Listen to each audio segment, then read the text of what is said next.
ఈ మధ్య కాలంలో చాలా మందికి చేతిలో స్మార్ట్ ఫోన్ లేకపోతే రోజు గడవని పరిస్థితి ఏర్పడింది.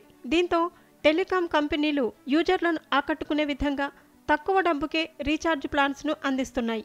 ఇక ముఖేష్ అంబానీ సారథ్యంలోని రిలయన్స్ జియో ఎప్పటికప్పుడు తమ వినియోగదారులను ఆకర్షించేందుకు ప్రత్యేక ఆఫర్లను అందుబాటులోకి తీసుకువస్తోంది. ఈ క్రమంలోనే తాజాగా పోటీదారులకు సవాల్ విసురుతూ ఓ మంచి ఆఫర్ను అమలులోకి తెచ్చింది.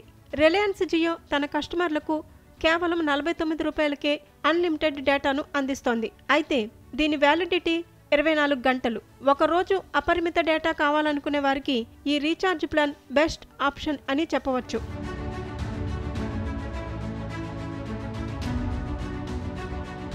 కానీ ఇందులో కాలింగ్, SMS సౌకర్యం పొందలేరు.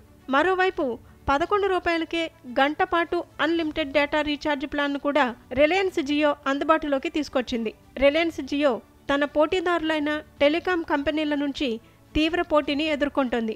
ఇక జియో తీసుకొచ్చిన ఈ ప్లాన్లు ఎయిర్టెల్, వొడాఫోన్, BSNLకి మరింత సవాలుగా మారే అవకాశాలు ఉన్నాయి.